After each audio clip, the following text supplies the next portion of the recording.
Good evening. We'll call the Hawarden, Iowa City Council meeting to order on Wednesday, February the 28th, 2018 at 5:30 p.m. All present are staff and council members. Thanks for being with us tonight. Number of ordinance readings tonight. If you wish to talk with the council again, that'll be on open business from the community at 1C. We start our regular meeting with the approval of the February 14th, 2018 City Council meeting minutes. They've been in your packet, council members, since Friday. Is there a motion for approval of the February 14th minutes? So moved. Moved by John. Is there a second? I'll second. Seconded by Jen. Thank you. Questions? Hearing none, all in favor then of the February 14th City Council meeting minutes, say aye. Aye. Those opposed? That passes 5-0. Next, we move to claims for payment for tonight. We'll start to my right with Tim for questions, please. Okay, Travis, any questions? None, thanks. Good, thank you. None, John? thank you. Jen? None, thanks. Rob, questions? Hearing no questions, then I'd entertain a motion for approval of the February 28th claims for payment. So moved. It's been moved by Tim. Is there a second? Second. Seconded by Travis. All in favor then of that motion, say aye. Aye. Those opposed? That passes then 5-0. Thank you. Next is open business from the community. Kind of quiet out there, so we'll just move on. We want to congratulate the West Sioux girls basketball team on a fantastic season, making it all the way to the state tournament. Our athletic teams this fall and winter have reached great success with football, wrestling, and now girls basketball. These students understand that hard work and setting goals for the team and themselves will bring them much success.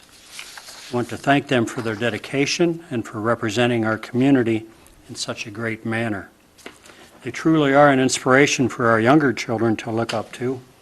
As John Wooden, the famous UCLA basketball coach, said, "Just try to be the best you can be. Never cease trying to be the best you can be. That's in your power." I think this applies not only to our athletics at our schools, but also to our communities. We always need everyone's help to make Hawarden the best community it can be. There'll be a fundraiser for our friend and city worker Dean Lill on Sunday, March the 11th. We hope that a lot of people can be a part of that. And lastly, the Hawarden Regional Healthcare Hospital Foundation banquet is set for Tuesday, March the 13th.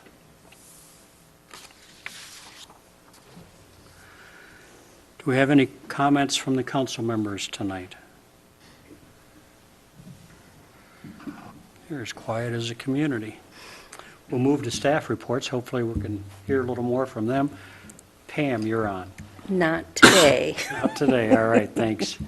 Tom Kane, I have please. a couple reminders I'll be bringing up until we have them. April 6th is Hazardous Household Cleanup Day from 1 to 4 p.m. And if you're going to be gone at that time, we can make arrangements to pick up your items and store them till it's time to get rid of them. May 4th through the 6th is Citywide Cleanup. We have had Mueller Pallet Company grinding our tree pile again, so it'd be nice to have that area cleaned up.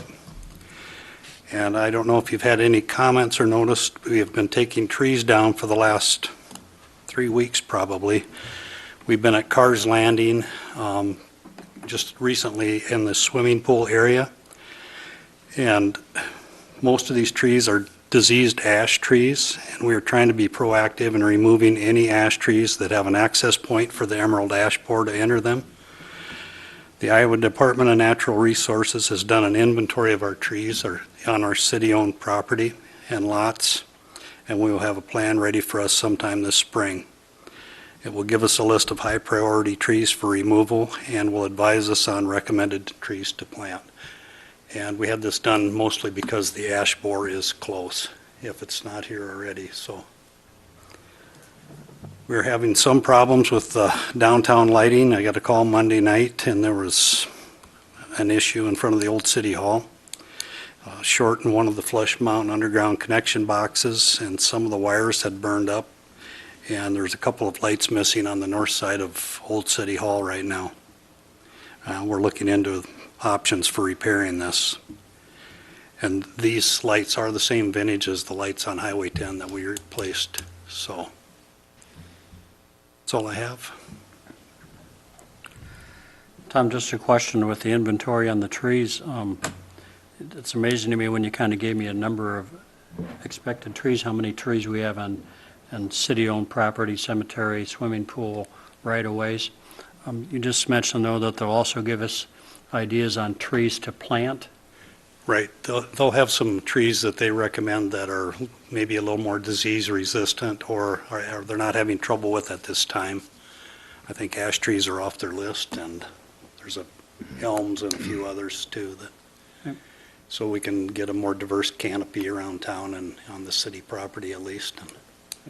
And is that something that if people on private property want to maybe get that list from the DNR through our city, they could or not? It will not include any trees on private property. Okay. It's strictly right-of-ways Strictly and right-of-ways. parks, Okay. cemetery, golf course. Okay, thank you. Now that I quit golfing, you're taking all the trees out where I used to be. Thank you very much. Sorry. Right in my fairways. Hey, Mike, welcome to your new seat there. Thank you. The transition seems to be going fairly well. I just want to thank everybody that's made me feel welcome into this position. And also want to extend a thank you to Gary for his work over the last 9 years on behalf of the city and wish him really well in retirement. So, looking forward to it. Good, thank you very much. Corey, please. As of late, we've had some recent bad check writing going around town to our merchants. So we're just urging them to contact us so we can keep tallies on that. The other thing is, I talked to Pam earlier today about some counterfeit money that's been passed or not in Hawarden, but around the area. So make sure you get with your bank or whoever you can to make sure you know if the $100 bills or $20 bills are counterfeit or not and what to look for. Other than that, everything's been going smoothly.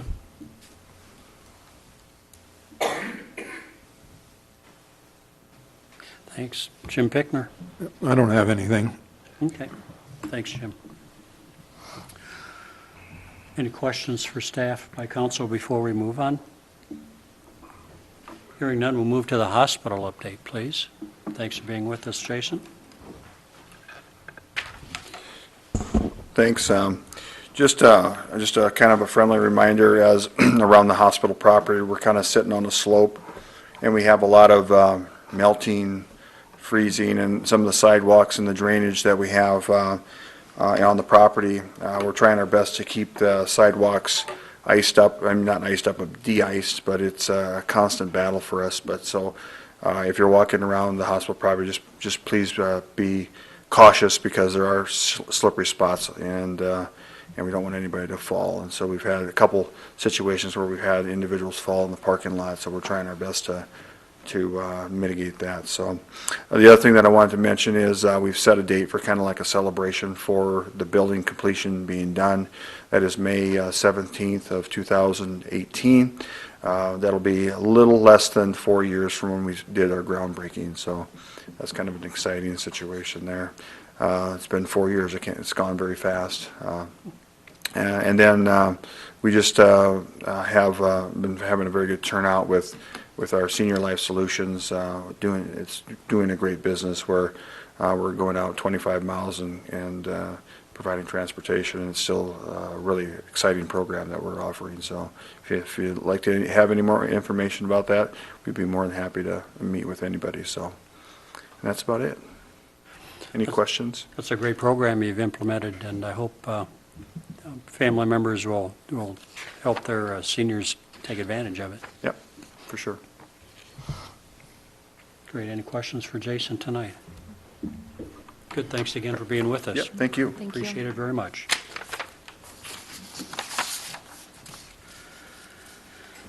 Agenda item number 4, this would be the second reading of ordinance 700, amending the Code of Ordinances of the City of Hawarden by amending the cable TV rates.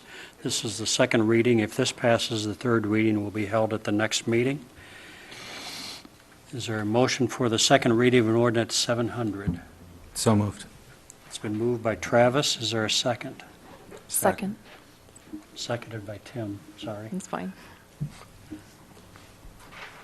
Further questions or clarifications?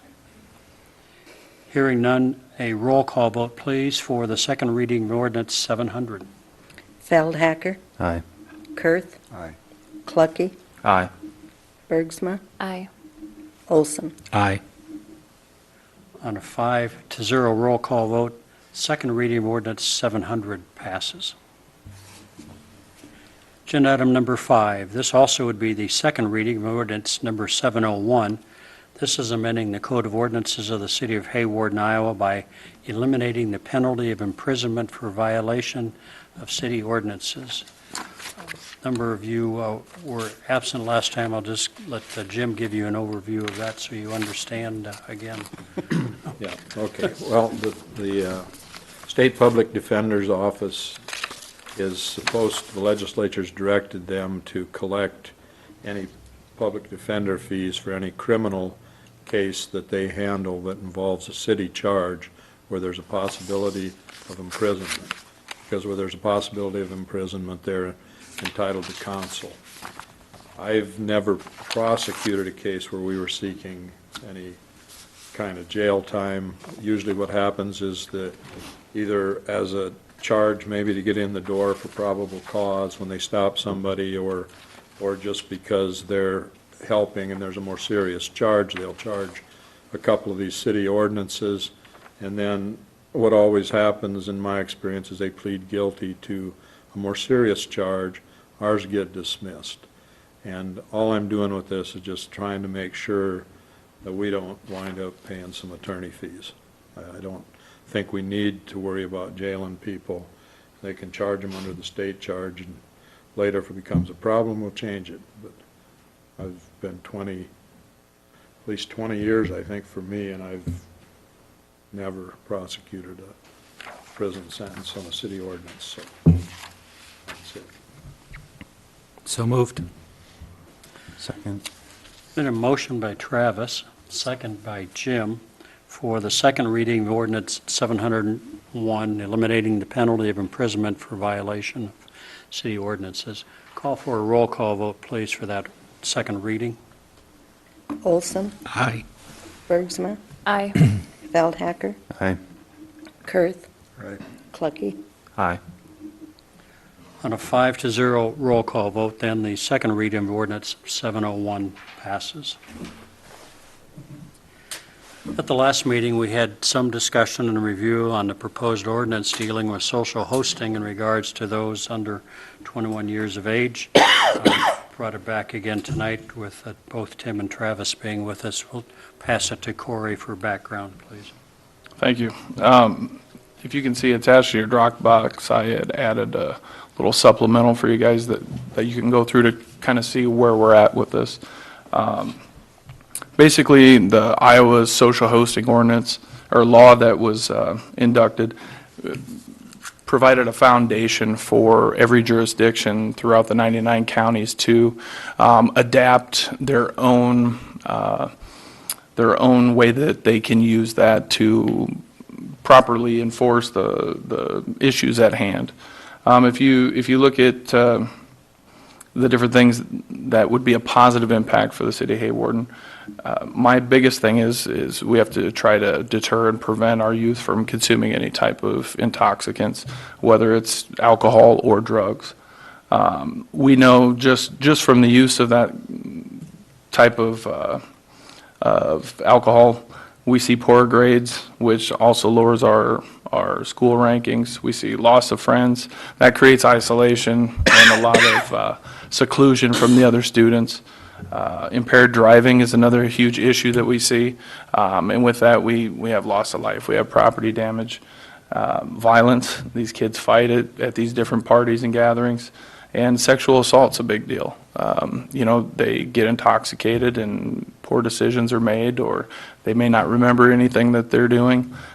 These are the things that we need to do to make sure that our youth are protected. And if we never have to use it, great, but it's a great deterrent just to stand up together and hold these people accountable that would allow something like this to happen.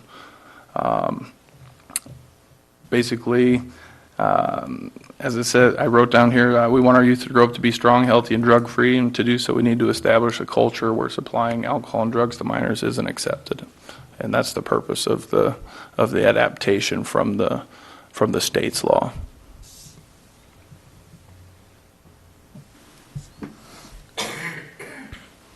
Questions for Corey?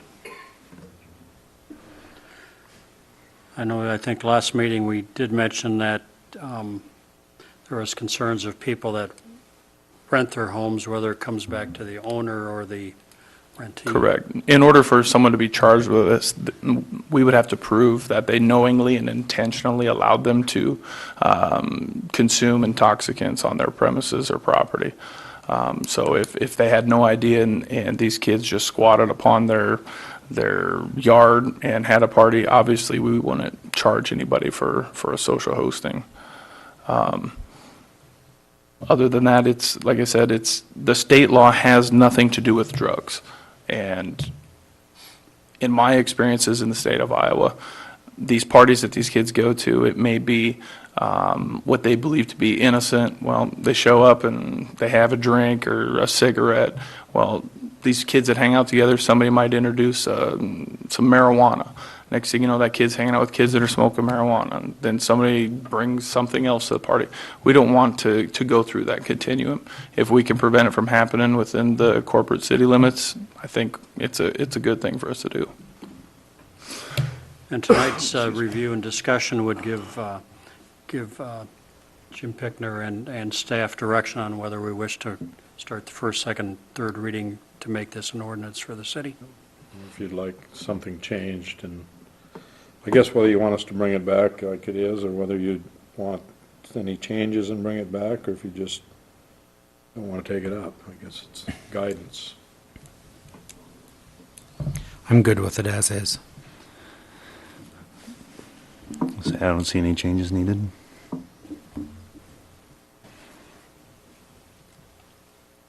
want us to put it on the agenda then and bring it Yeah. back? Yep. Yep. Okay, it'll be on our next meeting for first reading. Corey, thanks for bringing this to our attention Thank you, guys. and thinking of our youth of our community. Thank you. Appreciate it very much. Agenda item number 7, discussion of possible action to sign an engagement letter with DGR to begin engineering the wastewater plant improvements. They have given us a good presentation approximately a month ago in regards to our wastewater project, and this discussion and possible action would start the process to have an engagement letter with DGR. Tom, you want to give any overview coming from the wastewater treatment, or Mike? I think we talked last meeting, we did not have a full council there then, but the plant is 50 years old, has reached a time when it's getting tougher to keep it running.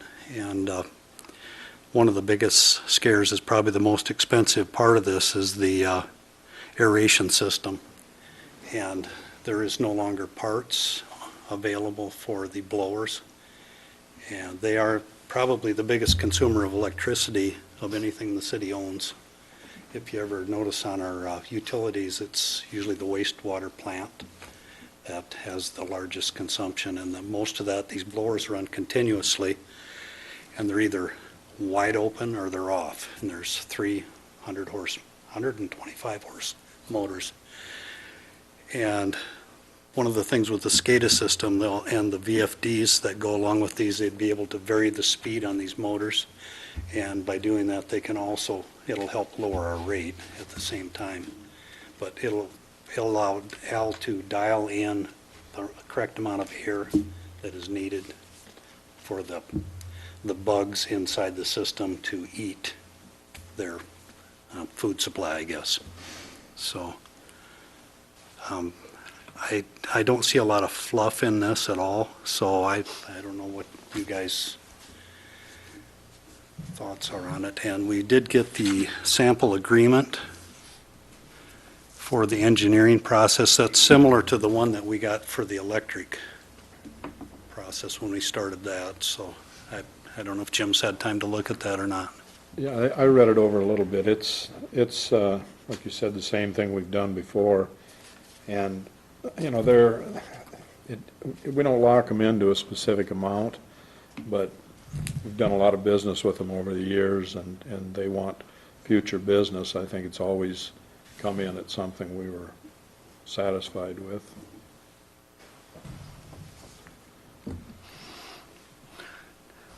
DGR has done us well in past projects. They've been really good to work with. In the electric project, they helped us get some self-engineered things corrected, and they look over the systems pretty well on the electric side. And we haven't used them for the wastewater side, but it would be nice to have somebody a little more local. We've had Kuhl and Payer out of Storm Lake. That's changed hands again, and there's a company out of Ames also that's helped us some. And DGR's doing the new wastewater plants at Orange City and Sioux Center too, I believe, so. Nice to have them a little closer, you know, when you have problems. Any further thoughts or discussion from council members? Yeah, we put it off too long. We should do it. Yep. For it fast. I mean, it's a lot cheaper planning something than having an emergency operations and stuff, so we should do it. Do we need a motion then to enter into an engagement letter with DGR? Just have a motion and a voice vote. Okay. Is that a motion, Tim? It is. Is there a second to Tim's motion? Second. Seconded by Travis.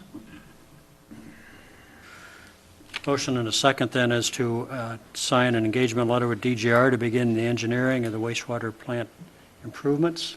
All in favor of that motion, say aye. Aye. Those opposed?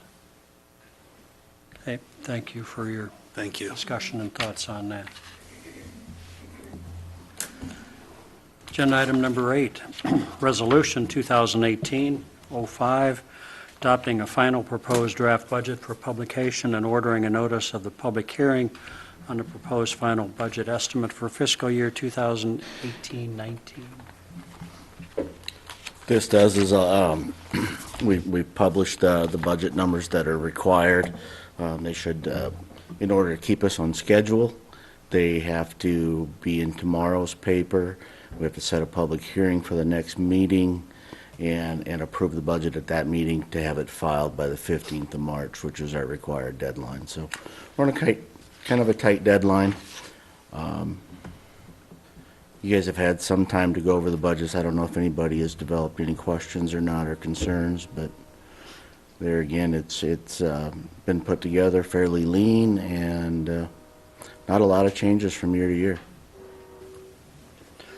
An email from League of Cities today and some type of legislation of some backflow funds or something? Yeah, what they did was they lowered the commercial property tax. It used to be at 100%. They've lowered it to 90%. They're also rolling back the residential, multi-residential housing that used to be at the commercial rate. They're rolling that back down eventually to get to the residential rate, which is about 55%. And so they were going to backfill some of that money to the cities. Now there's legislation that they want to end that within the next 2 years.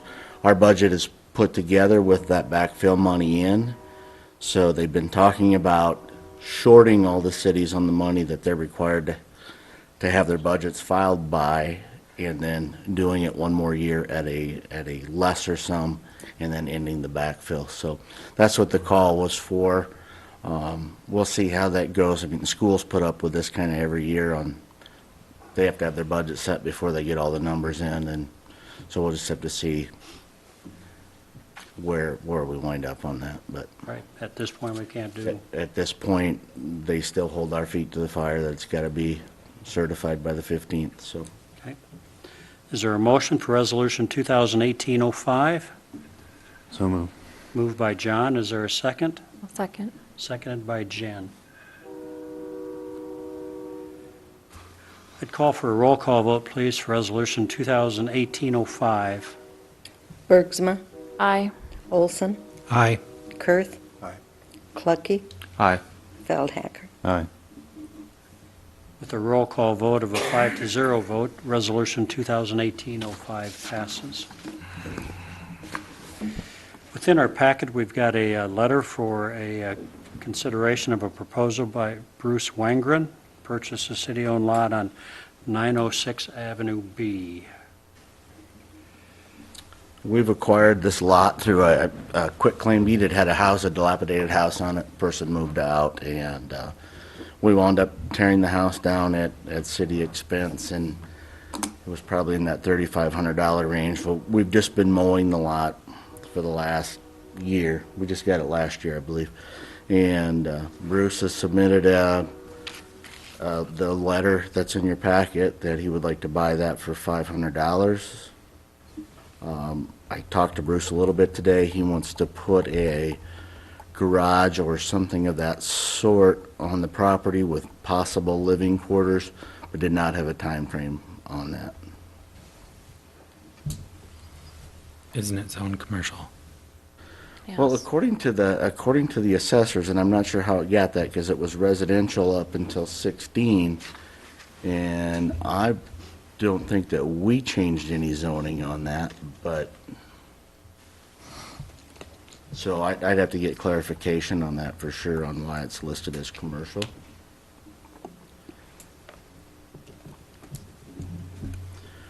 Jim and I talked today, and he's got some ideas on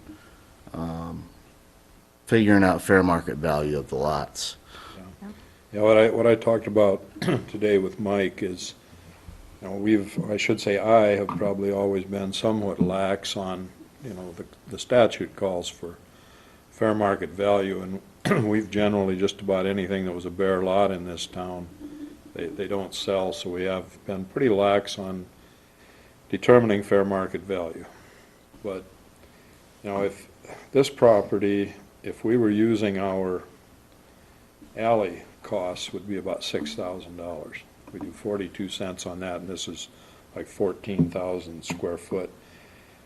My thoughts were, this is also on the assessor's list at 1,900, so we're getting offered about a fourth of it. If we had a commitment for a taxable improvement, you know, I think that's important. On the other hand, we don't like to mow them. I'm not sure I would pay $500 for it. Unless it was next to me, then I probably would pay more.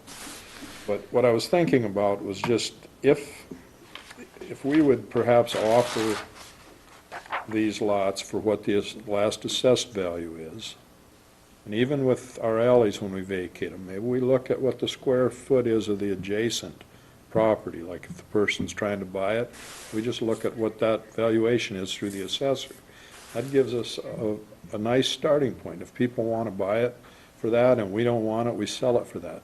Now, if they think that's too high or that's not fair, then I would like to see them have to pay for us to select a local realtor or someone to go out and do just a little market study on it. They come up with that price, then if they want to buy it for that price, no matter how low that might be, then we sell it to them for that. But we would have something to show we complied with the statute.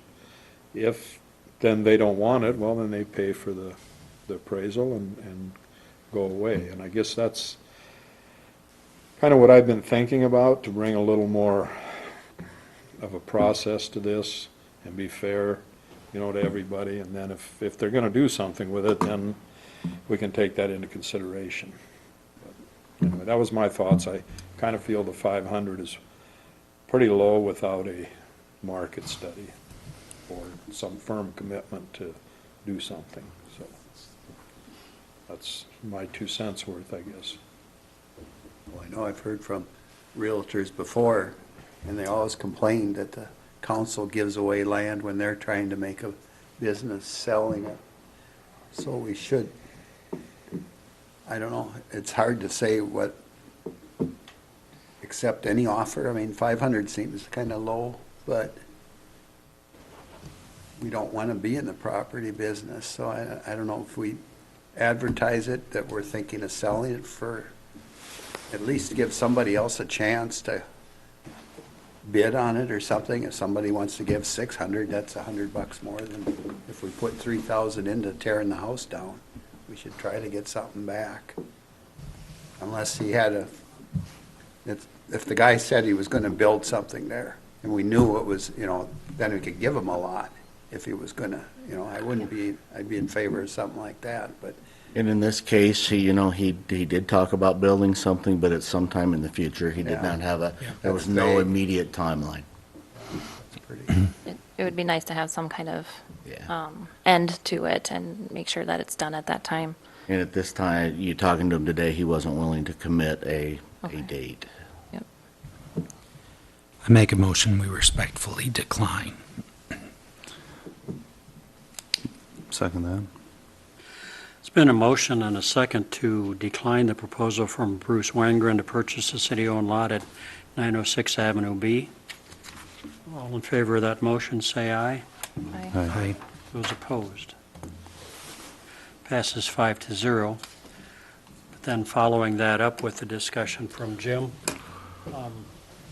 is this a time we can discuss your thoughts to tie into that, or do we need that as a separate? How about if I just wrote up what I think could be a policy maybe that we could do, and just have Mike put it in your packet or something, you can think about it, or...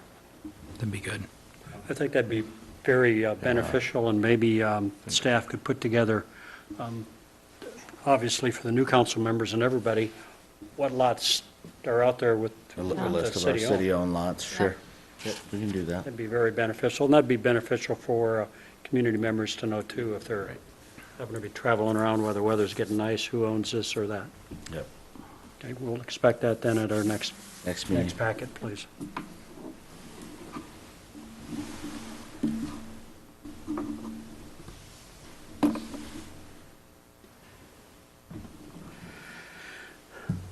Agenda item number 10, the presentation of the fiscal year 2017 annual financial report.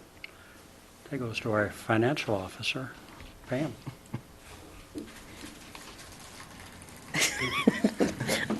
You're speechless. Well, it's just something that we have to do every year, and we just have to bring it before the council for approval.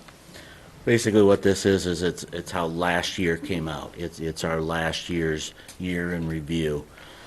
And this will follow up the complete audit that we're going to get. I'm not sure when they're going to be finished with it for 2017, but just a couple of the numbers to look at is our fund balances have increased $1.142 million over the last year, which means we took in more than we paid out.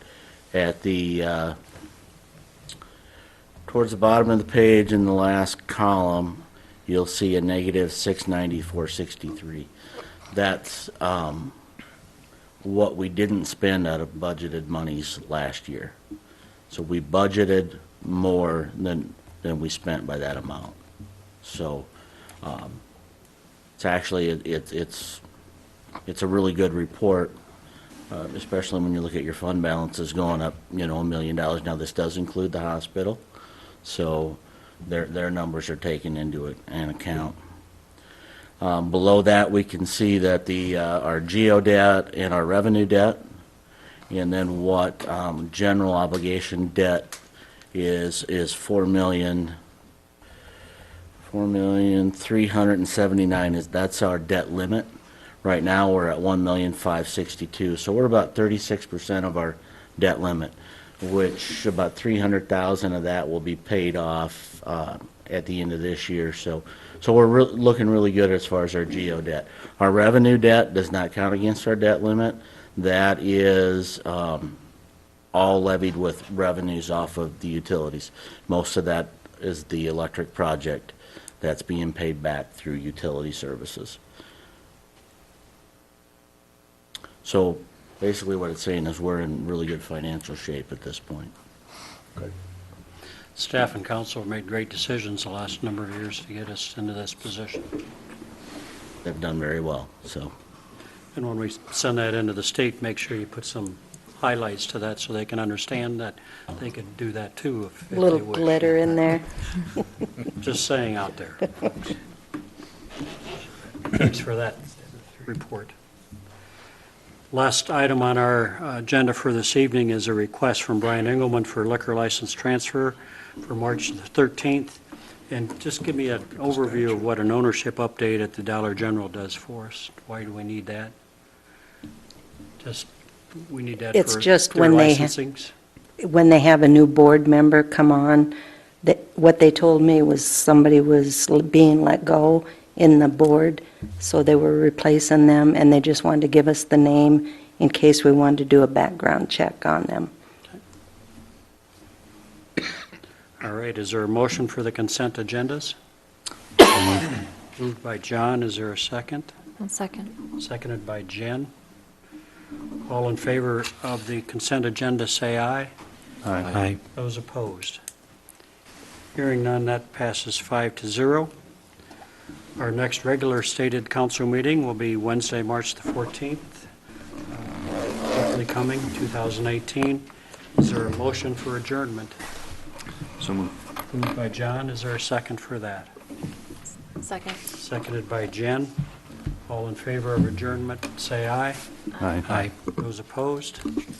Thanks so much for your work. Thanks for being with us. Next meeting.